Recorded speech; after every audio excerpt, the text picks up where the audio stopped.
Let us continue with Lostbelt 6, Section 8, Drakei River.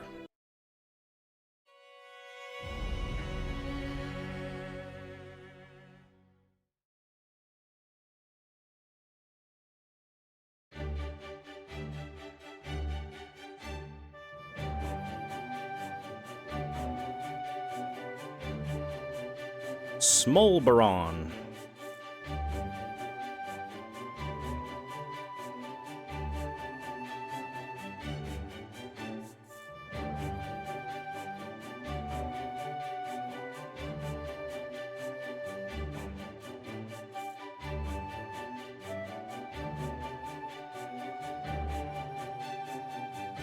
And that's where things stand in Britain. Get it now? You mean you traveled across all of Britain in only 2 days? And in that tiny body, no less? It was tight enough to make the end-of-year rush feel like a leisure trip. I hope you get that too. Nope, sorry, I don't get it at all. I just feel like I've been subjected to a slideshow of somebody else's vacation. You gotta fill us in on at least a few specifics. All I got from that slideshow was peaceful, peaceful, dangerous, peaceful, gobsmacked. Oi, wake up! Sorry about that.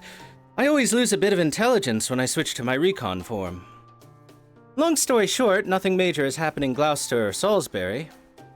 In Camelot, rumor has it that the Queen has begun preparing some kind of massive spell. The Calamity Pool is apparently going to tear through Norwich in a few days. And in Sheffield, the stronghold up north. Well, I didn't learn much of anything there since there was no one there anymore.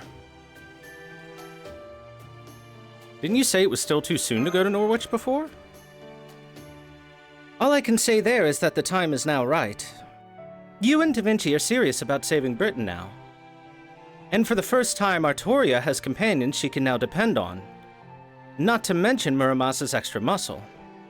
Honestly, I wish we still had at least a little more firepower to work with, but this is probably the best we can hope for. After all, there really isn't any time to spare. If you're going to go to Norwich, it's now or never. Is that really it? Are you sure there isn't another reason? I noticed you didn't seem like yourself when you were telling us about Sheffield. Who, me? Don't be silly, of course I was myself. The idea that, if we're lucky, we might just gain a powerful new ally from Sheffield never even crossed my mind. Besides, I said we were just taking a short break here, right?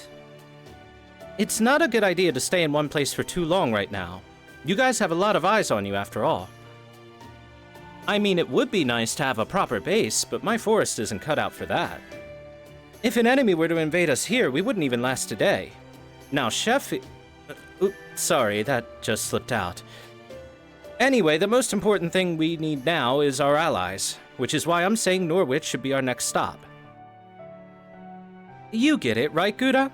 I heard that declaration she made too. You know as well as I do that what Artoria needs to be a good child of prophecy now is confidence and to get some accomplishments under her belt. Exactly. If she's going to save all of Britain, the best way to get started is by saving a city. Now I gotcha. If she can get rid of a calamity that even Queen Morgan's given up on, that'll change the child of prophecy from rumor to reality. Nobody'll doubt she's the real deal after that. I mean, that's true, but... I'm not sure if I'm powerful enough to get rid of this Calamity Pool just yet. Sure you are. Long as you still got the kind of spirit you showed at the auction house, you can do anything. Worst case, it'll be a learning experience. Don't worry, if you end up falling to pieces over it, I'll pick 'em up for you. Besides, ain't being reckless kinda your thing? You know what I'm talking about, right, Gouda?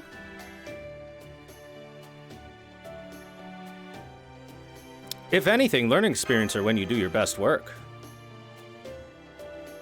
What do you mean? I always play things safe. That's right, she does. Yeah!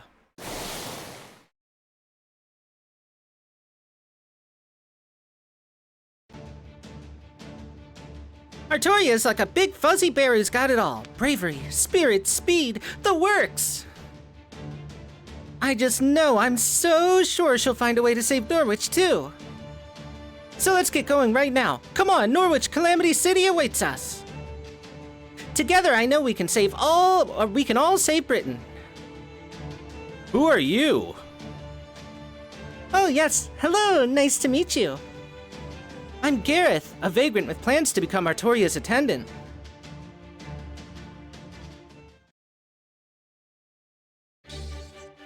Here, lunch. Ooh, thanks. It's real nice of you guys to feed me like this. Man, all the fruit you've been giving me the last 2 days has been so yummy. This forest is great. I'm sorry, but can we get back on track? It sounds like... That's right, I've been following you guys since you left Gloucester. Well, since you left the auction house specifically. The way you handled Tristan was amazing. Every fairy's scared to death of her, but you totally shut her down verbally and magecraftily. I haven't been eating nothing but vegetables every day for 16 years for nothing. Start over with a parlor trick class for babies. Ah, just remembering those classic lines makes me want to improve my own vocabulary. Anyway, that was when I knew without a doubt that you were the master I was meant to serve.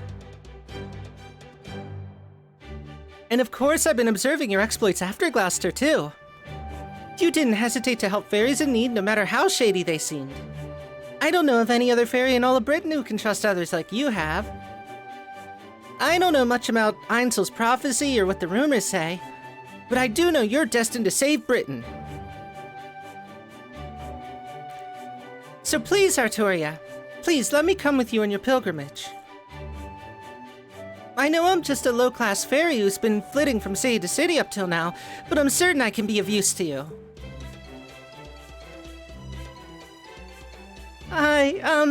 Gosh, I don't know. What do you guys think?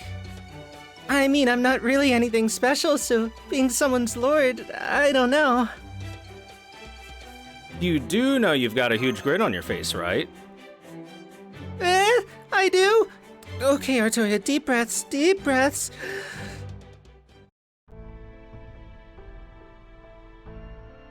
Let me ask you something. Why do you want to be Artoria's attendant? You said you're not interested in either Ainsl's prophecy or the rumors, right? So if you don't believe in the Child of Prophecy, why devote yourself to her?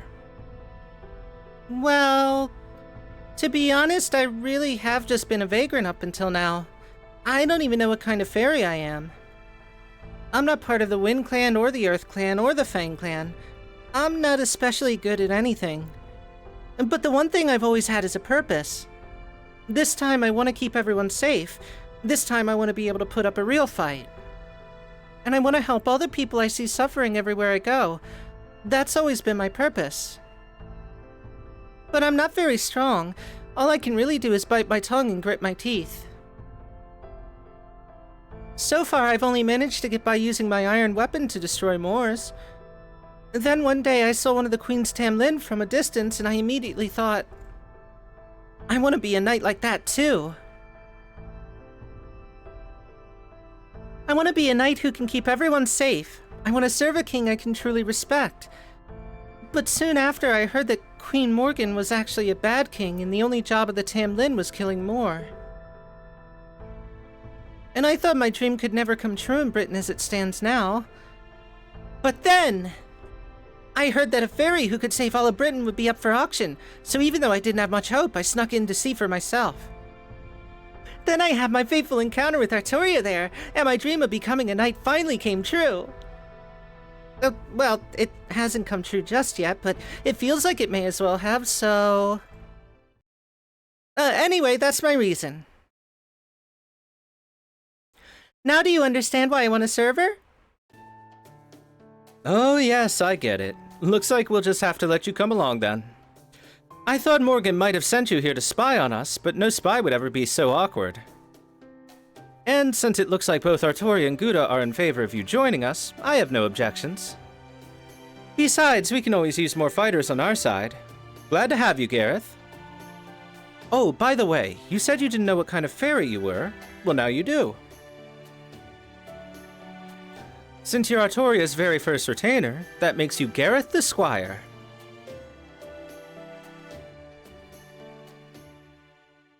Happy puppy.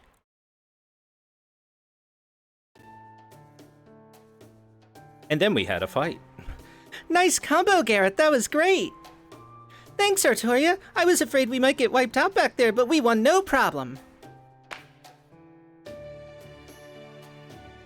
They're already getting along great. Well, they do seem to be about the same age and all. You're not jealous, are you, Gouda? I don't think I've ever seen that fairy here before. Maybe she's a stray who marked this area as her territory. Anyway, that was great stuff, guys. Gouda, Da Vinci, Artoria, why don't the three of you get back to the carriage?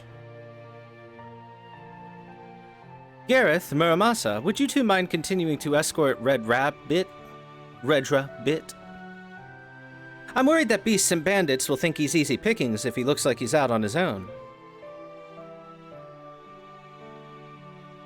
No problem. I've always been a fast runner. That's fair. Da Vinci escorting him will only attract more attention. Better to have someone more intimidating out there.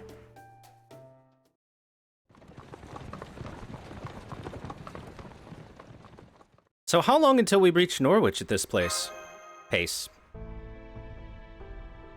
About another 2 days or so. Assuming we don't run into any trouble along the way, of course. Oh, and by trouble, I don't mean the kind of wild fairy attack we just dealt with. That stuff's just life out here. No, what I am more concerned about would be running into some of the Queen's soldiers. That's why I've been having us go at a more relaxed pace.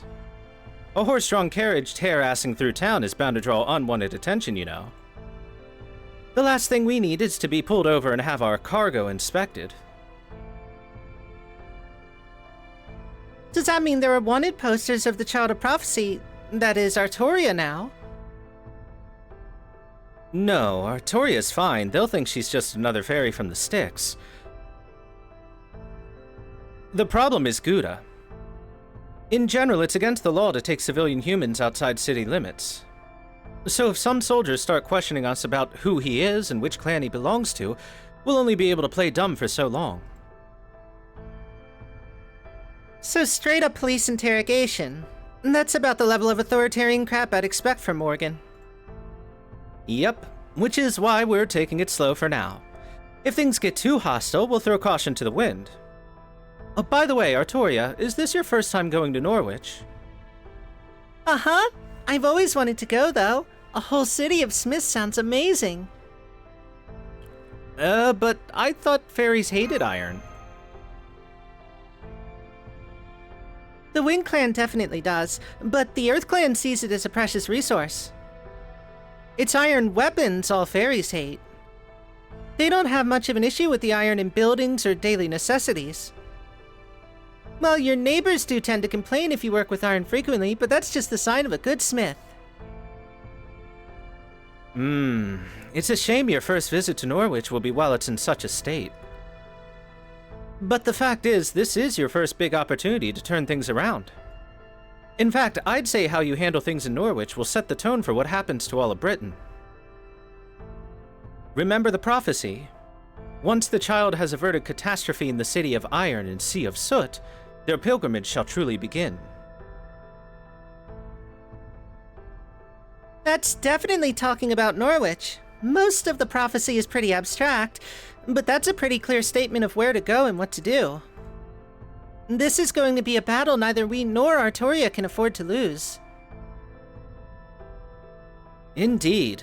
Whether she's real or an imposter, the Child of Prophecy has to save Norwich. But, on the other hand, it's also plausible that disaster won't befall Norwich until the Child of Prophecy goes there. So I don't know that we really need to rush. For all we know, this could be our last peaceful journey together. We might as well enjoy it. Oh right, this is your first time traveling east of Salisbury too, isn't it, Gouda? We'll be passing by Oxford soon. Take a look while you can. Woodwose, head of the Fang clan, is based here. It's also home to one of the bells the Child of Prophecy will have to ring. So we're not going to stop there? No, we're not. Well, I'd love to show you guys all the restaurants there. We can't risk Woodwose finding us. He wouldn't even be interested in our value like Murian. He'd just try to kill us on the spot. So there won't be any room for peaceful discussion there, huh? Does that mean we'll have to fight our way to Oxford's Bell? I'm afraid that'll be our only option, yes.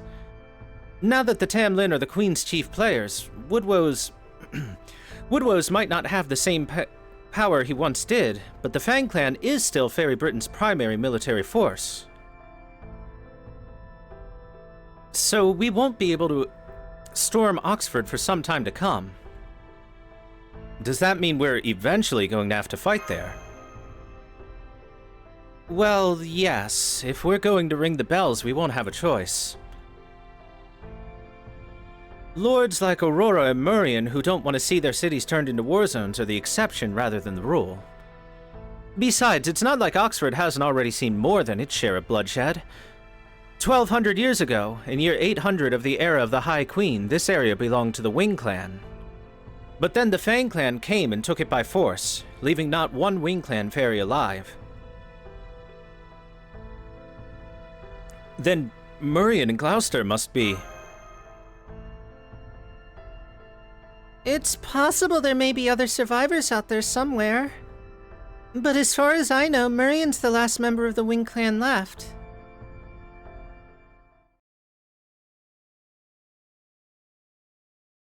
The Lord of Oxford's office. Welcome back, Lord Woodwose. I'm sure you must be exhausted from your latest trip to Camelot. I'll say, the meeting was a complete waste of time. We didn't get so much as a single real answer. There were more hangers-on than ever before, too. I swear, meeting with the High Queen gets more tiresome every year. But that's not the worst part. The worst part is the other clans. Can you believe Spriggan and I were the only clan heads to attend in person? Knocknary is a traitor, Murian's a coward, Einzel refuses to come out of hiding. All they care about are themselves. They don't give any thought to the future of the kingdom. Aurora and I are the only decent rulers this place has. Indeed, sir. No one cares more about Fairy Britain than you. I can only hope you and Her Majesty tie the knot as soon as possible. Yes, good point. Fairy Britain does need a strong hand to rule it. But then that damn Barrel Gut came along. After all my hard work, he just shows up out of nowhere and claims the High Queen's hand for himself. So what if he's a mage from a foreign land? Where does a mere human get off stealing a march on my woman? Lord Woodwose. Pardon me, Lord Oxford. I'm here with the report on the ranch's resource management. Oh, Manoy, why did you have to come now? And after you finally earned a promotion to guard, too? Is this a bad time, Lord Oxford? Should I come back later? It's fine. Tell me. Yes, sir. Of the 60 humans that were being kept in the Western Ranch, 10 were assigned to Camelot, while the remaining 50 were... assigned to us. Fine. With 50 humans, we can relieve the soldiers suffering from more disease of... Well, no. Not exactly, sir.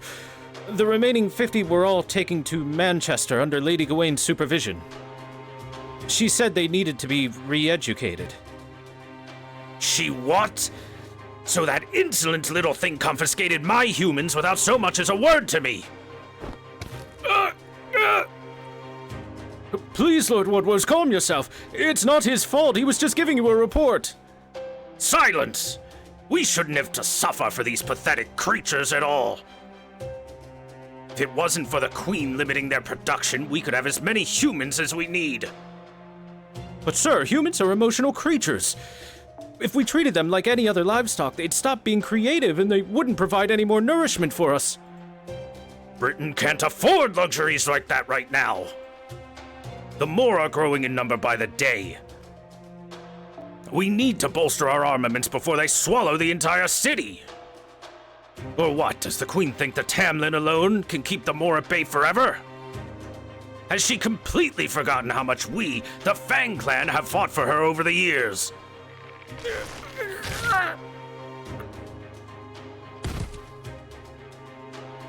Lord Woodwose.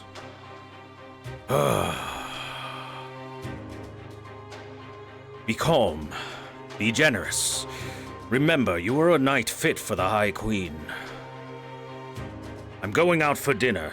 Clear out the body before I return. I'm told Aurora has brought some fine grape wine with her.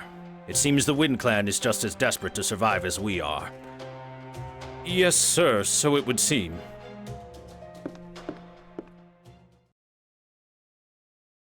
Poor Manoy.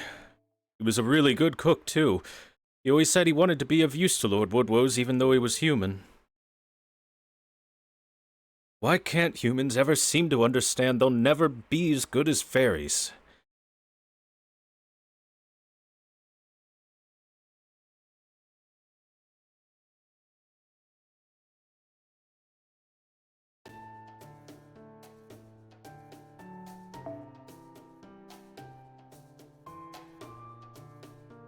We're definitely heading toward a third of these damn things.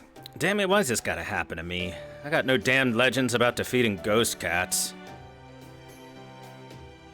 This is our second day of travel after passing by Oxford, and the local animals are definitely more violent here. I wonder if it's because we're near the pit.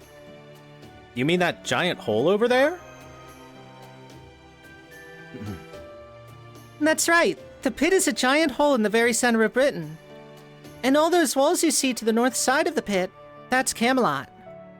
The sinful city Queen Morgan rules. So that's the pit. Mike told me about it. He said it's where sinister things are thrown away. He said if a fairy loses their name, they quietly disappear from their city and wind up in the western woods. But the truly unwanted things are things that can't be destroyed or won't go away, or are just plain in the way. What we would basically call non-burnable trash. He said they're all tossed into this pit. It sure looks pretty deep. I wonder how far down it goes. Do you have any idea, Muramasa? That hole? I'd say about 10 kilometers or so. Good thing I didn't fall all the way to the bottom when Lancelot knocked me in there. I was lucky enough to catch myself on the wall before I got too deep. 10 kilometers? Yikes, that's almost the same as the Mariana Trench. For those of you that work in Imperial, that's like 6.5 miles. So pretty far. Huh, I'm surprised you know offhand how deep the Mariana Trench is, Gouda. Have you been there or something? Please stop talking about the pit, everyone. It's bad luck for all of us. Even me, just for listening to you. Everyone in Britain knows about the pit, and not to talk about it. It's just a bad idea. Remember those fairies we met who were headed there to throw away some trash? They were landfill pilgrims, criminals who have been sentenced to pit duty as part of their punishment. Most fairies don't even want to talk about the pit, let alone look at it. Please keep that in mind from now on. So they're criminals and pilgrims, isn't that... I know, I thought there was something strange about it too. Why do they call it a pilgrimage? I mean, that wood was made for the Child of Prophecy, right?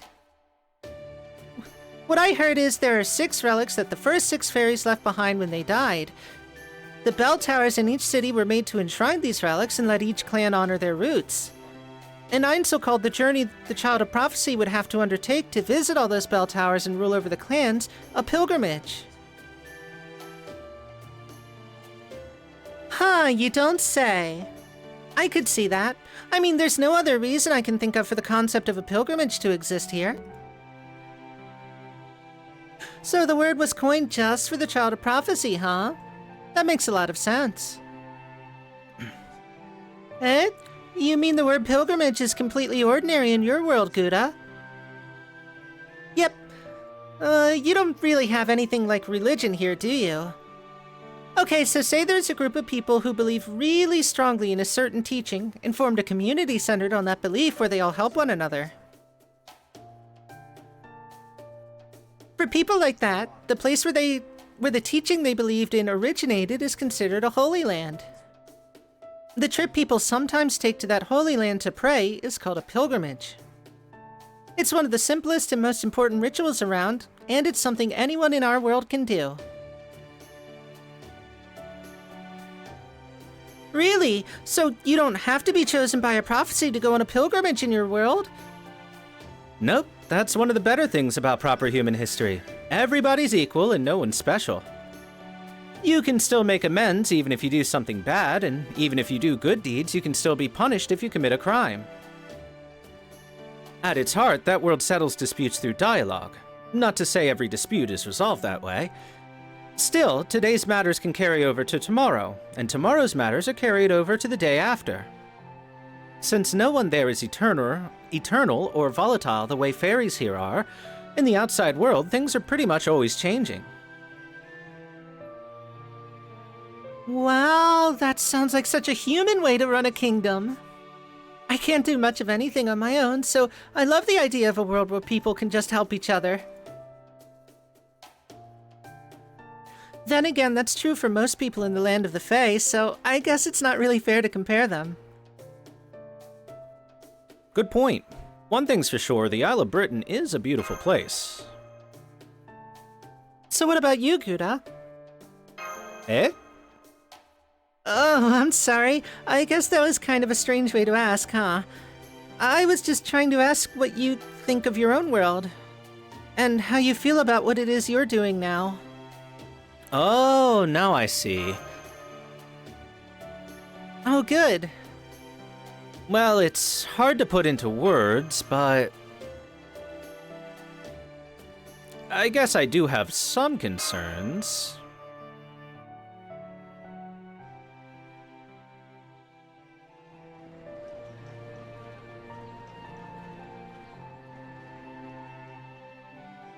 Well, I'll be damned. I didn't think the land of the Fae had bridges this grand. And I guess they still don't. Damn, what happened here? Whole thing's collapsed from the pillars up. Did they screw up the construction or something? Fairy Britain went through its rainy season not too long ago.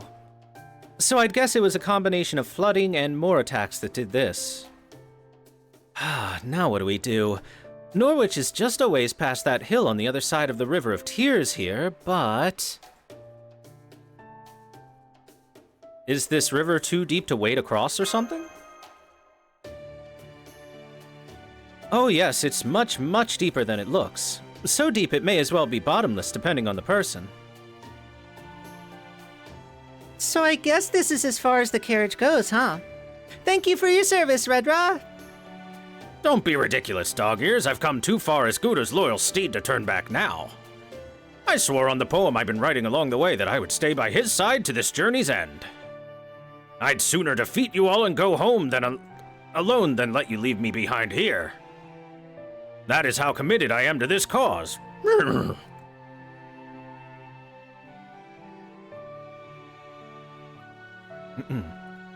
River of Tears? Then this must be the Drakei River. What's a Drakei? I think I remember some fairy by that name in proper human history too, but I can't quite place it.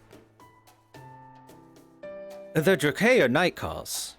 Oh right, night calls are great fairies once known as the Holy Grail of Water. Their most notable characteristic is their ability to summon the treasure you want more than anything.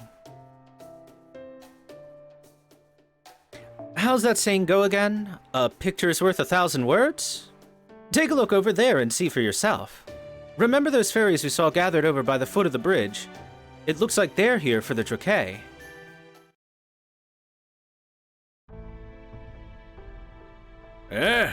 You won't be able to make it back if you go in the river, only 'cause you guys are weak. Move aside, cowards, I'm going first. Drakei! Drakei! Can you hear my inner voice? I want a new silver axe to replace the one I lost. It'd be a huge help if you could get one for All right, there it is. I'm coming for you, Axie.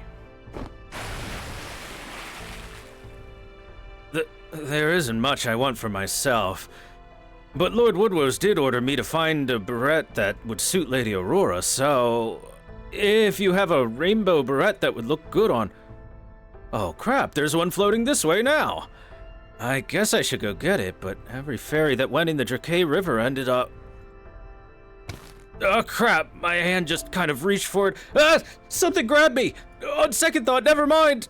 I don't need it after all. I don't even want it for myself. Help! Somebody help! Ah!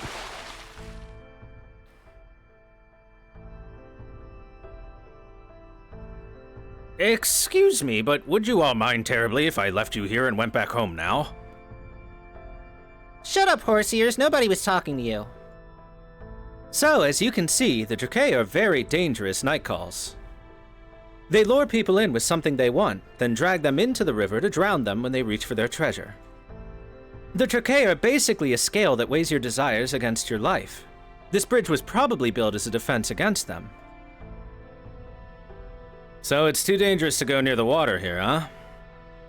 That means we'll just have to hoof it. I can carry Gouda and jump from the ruined bridge to the other side. How about you two, Artoria and Gareth? Think you can make the jump too? Don't be ridiculous, Muramasa. Do you have any idea how big that gap is? I can do it. I'd be happy to do it. I've always been a really strong jumper. Sure. I could hop across those easy peasy. I mean, I am the child of prophecy. I could probably make the jump too, but I'm not sure it's such a good idea. Is it even possible to cross the river like that, Oberon? Nope. The Drakei will definitely float treasure down the river while you jump across. If you catch even a tiny glimpse of it, you won't be able to resist diving for it. Oh, right.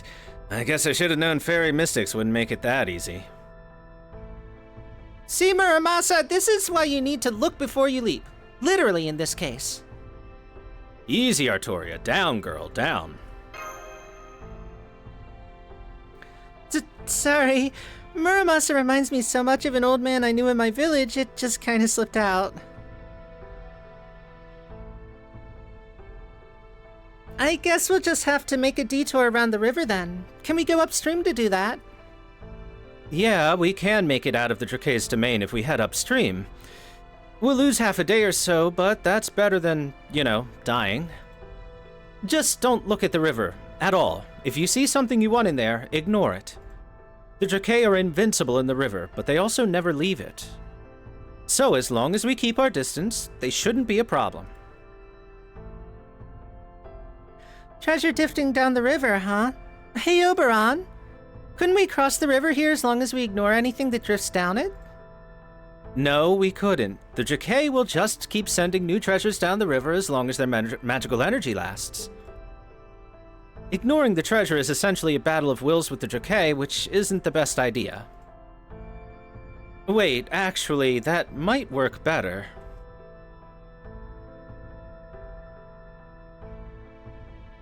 Sure, there are things we want, but nothing we'd be willing to die for. Besides, the thing we all want now more than anything is to save Norwich. There's nothing the Drakei could offer us that could tempt us from that, so maybe we could... Hey, I see something coming down the river! It's... a life-size Artoria plushie! Oh, come on! Are we certain she's not a dog fairy?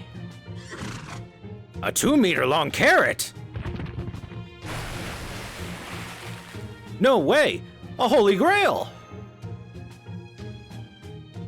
Yep, I'm seeing a holy grail floating along from upstream too. But so what? At this point, another holy grail or two is nothing to us. They'll have to do better than that to sway Gouda and his iron resolve. A whole crate of holy grails? I can't hold back these feelings any longer! Level 120, here I come!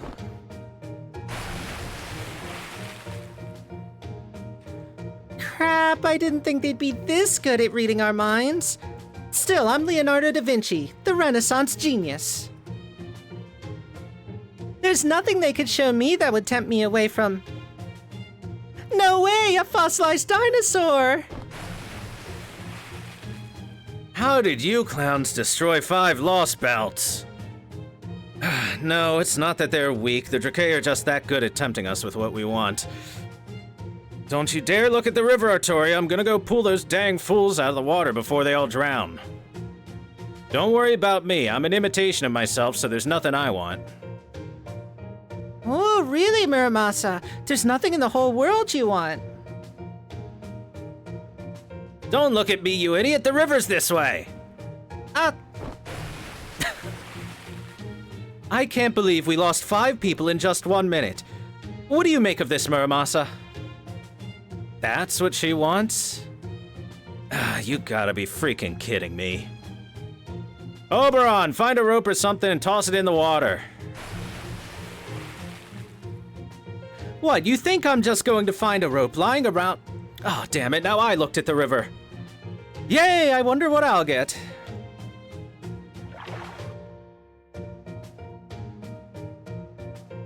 What do you mean, sold out?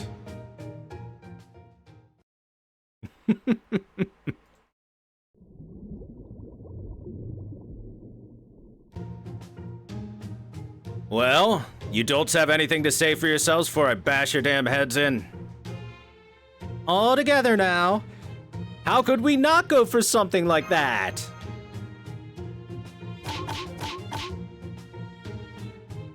Ow! Grandpa, why? You're not even pretending to be sorry. Soon as this Norwich business is over, you're all getting zazen for a day. You can be very strict sometimes, huh, Muramasa?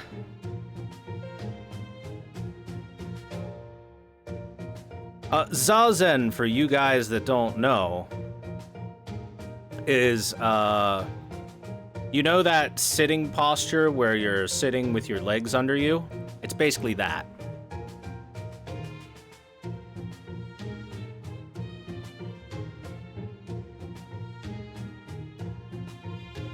By the way, do you know what Zazen is, Gouda?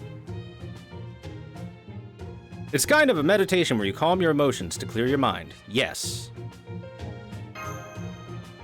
While sitting with your legs under you. Really? That kind of sounds like fun. Is it anything like one of those out-of-body experiences? Ah, the treasures are all gone. They must have been illusions all along. Damn you, Drake! Oh wow, you're right. My perfect Artoria plushie is gone too. All I have to show for my trouble is this lump on my head Muramasa gave me. I figured as much. There's no way they could have had all those things you lot wanted so readily in hand. They were just a bunch of counterfeits. No more sustenance to them than the bubbles in the water. Wow, that was profound. I'm impressed. Oh, thanks. Anyway, let this be a lesson to you all. If something looks too good to be true, it almost certainly is. Duly noted. So, on another note, what do we do now? It looks like we're at the bottom of the river. I can't see the surface from here. It's safe to say we're in the Droke's Fey domain now. So I'm afraid it won't be as easy as swimming our way up and out of here. So we're gonna have to do something about these Droke fairies before we can leave, eh? Well, since they went through the trouble of dragging us down here, I imagine it won't be long before they come to us. So, what kind of fairies are the Droke anyway? Humanoid? Fishy? I've heard they're mermaids, but no fairy they've dragged in has ever returned to safe shore. Oh, but I've also heard they prefer humans to fairies, and that they especially like to capture male humans and make them their lovers. Apparently they let humans go before they die, which is how the name Droke spread in the first place. Huh? So they take lovers then release them? Almost sounds like they're getting married. Wait, is that why Droke lure people into the river? To find a husband? That's right! They take arranged marriages to a whole new level! Sounds like they have a lot in common with proper human history, Drake, then. You mean there are Drake in your world, too? Yep, the legend is known all around Europe. They say that they transform themselves into golden rings or saucers, float themselves down rivers, and pull any man who tries to pick them up down into the depths. But it's not so they can make the men their lovers, it's so that they can... I want it. I want it. My purpose. Please. Please, let me have... I've been looking forever, but I can't find anywhere in this world.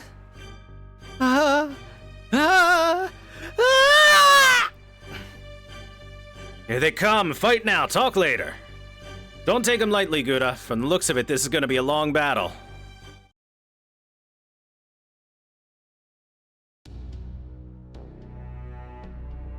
It's nowhere.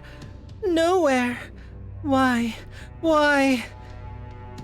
I don't know what I want. I don't know. But I dream of it. I dream of my treasure.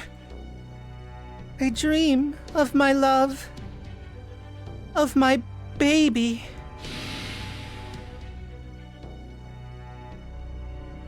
The Drake is dispersed, but what's a baby? Do you know, Artoria? No, I've never heard of a baby before. Baby. Me either. I wonder what it could be. Seriously? You guys... Come on, you know what babies are, right? I thought that might be the case. Gouda, let's talk about this later. Just the two of us. Okay, sure. Look, the flow of mana is returning to normal. The Drake's Fey domain must have been dispelled. Yay! Wait.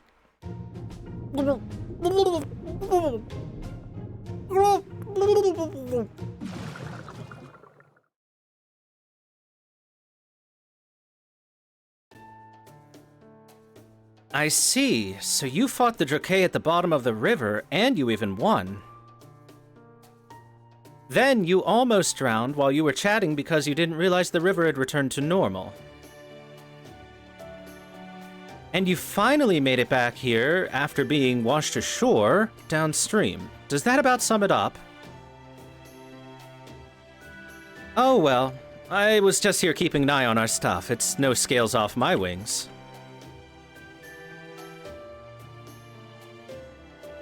Come on, don't pout, Oberon. I'm sorry I left you all alone. Oh, you can put the rope away too. I'm impressed you actually found one.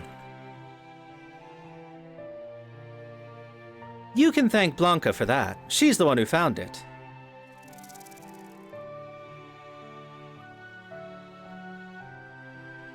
Sorry you got left out of all the fun this time, Oberon. Oh, that's okay. It's my fault for falling behind in the first place. I just wish I could have been a part of the shenanigans, since I'm one of Shakespeare's comedic characters and all. Anyway, now that we don't have to worry about the Drake anymore, we can cross the river no problem. Red Rabbit, head upstream until you find a bridge, then wait for us outside Norwich. Don't worry, you stand out so much that we won't have any trouble finding you. I guess that is the only option, isn't it? I'm sorry I can't provide you with a pleasant carriage ride the rest of the way. Okay, I promise to catch up to you all at Norwich in 2 days. One if I don't take any carrot breaks.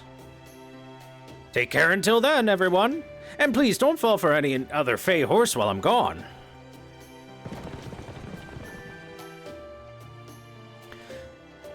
Okay, then. We should get across the river now before the sun sets. We can make camp on the other side and rest until morning. Don't worry, there's no need to rush anymore. At this point, Norwich is so close we can almost taste it. We'll be right on time for our date with Destiny, just as planned.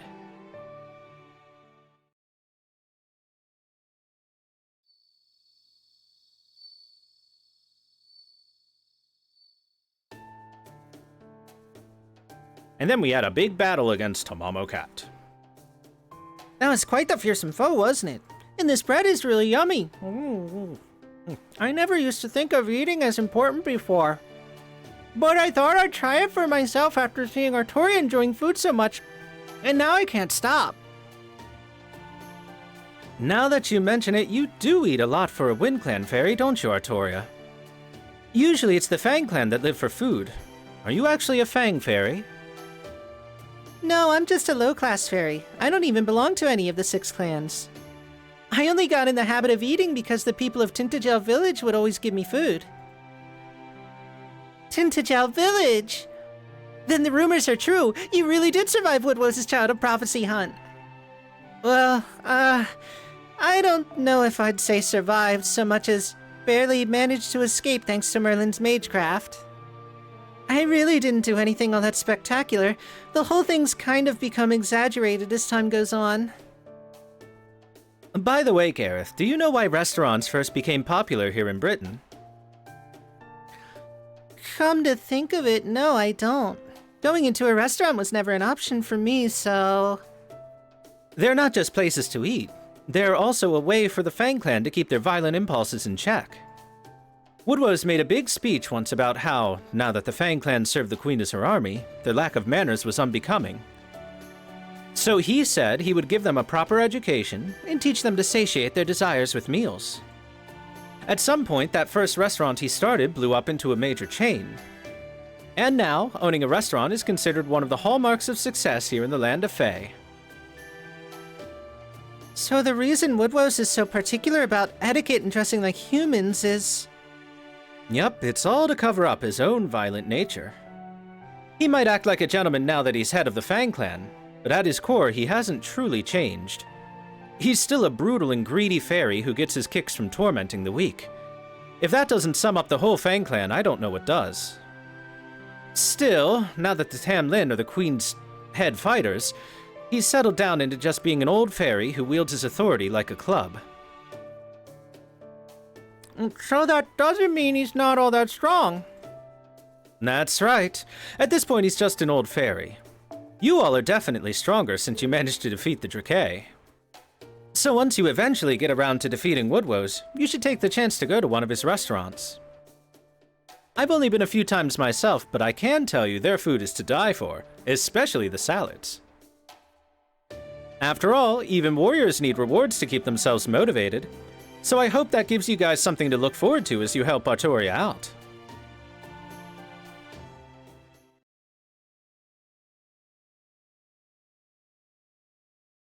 Good. Artoria and Gareth are over by that other campfire talking with Oberon. So as you can probably guess, the reason I'm talking to you over here is because I'd rather they not hear what I'm about to say. Although... What, is there a problem with me being here? I'm technically a proper human history servant too, you know. Oh, alright. Maybe it's better if you hear this too, Muramasa. So getting back to where we left off in our discussion of the Drake from proper human history. The reason they drag men into their... into rivers in our world isn't because they want husbands, it's because they want a mate.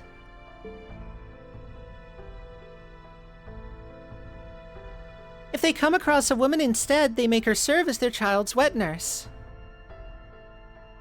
And that means... They wanted to have children. Basically, yes, but the Drake here in Fairy Britain can't have children. Even though they drag countless men down to their doom. Do you know why that is? Because babies don't exist? It looks that way, but the problem goes even deeper. We've seen that fairies here basically just imitate human society. So we can assume that the two species' way of life are fundamentally the same. If fairy society doesn't have something, that'll be because it doesn't exist in human society either.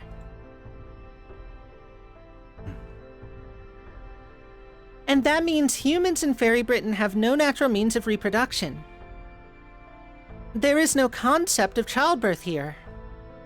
I had a feeling something was off when we learned that they only had predecessors and successors instead of parents and children, but now I'm pretty certain. Wait, hold on. I get that fairies spring up on their own. They've always been like extensions of nature. But how the hell are humans born if they can't reproduce on their own here? Don't tell me they just spring into existence on their own, too. No. Here humans are produced. I don't know if it involves some kind of artificial insemination or if they're manufactured like homunculi. But however they're made, they're produced, raised, and shipped out as individuals with nothing in the way of parents or siblings.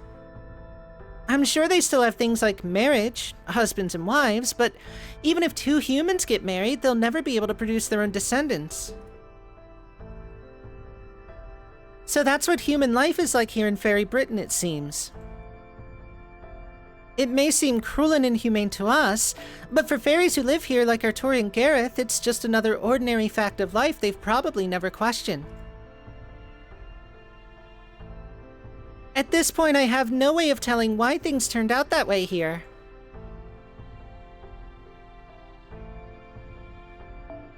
But I didn't want to tell you while Artori and Gareth were around in case it came as a shock to you and made things awkward around them. So that's why I decided to keep this information just among us. So humans only ever know one generation here.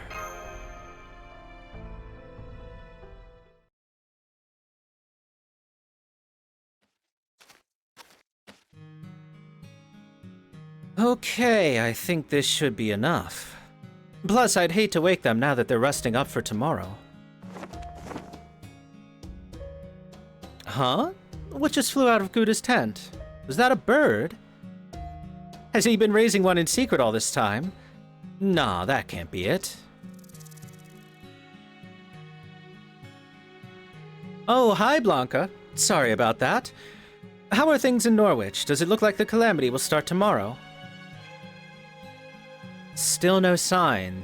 Then we should be just in time. It looks like there really is no changing Einzel's prediction after all. On the other hand, it's also plausible that disaster won't befall Norwich until the Child of Prophecy goes there, huh? Once Artoria arrives, Norwich will be destroyed. I knew that, and I brought her here anyway. Artoria will dispel the calamity and live with the responsibility for Norwich's destruction. What a cowardly, devious guide I am. I can't even help them prepare for what they're about to go through. But they have to get through this or nothing will ever change. After all, the prophecy is clear that the first bell to be rung in the pilgrimage is Norwich's.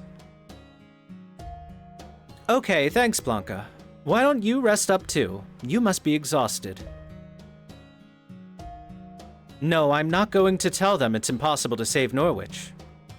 Gouda doesn't need that on his shoulders. Better I carry the extra baggage than burden him with it. Don't worry about it too much, Blanca. This is all in line with the prophecy. Besides, it looks like we still have a whole day until the calamity begins, right? Both Gouda and Artoria will need some positive memories before it all starts. So tomorrow they'll relax and enjoy everything Norwich has to offer. The next day, the fighting will commence.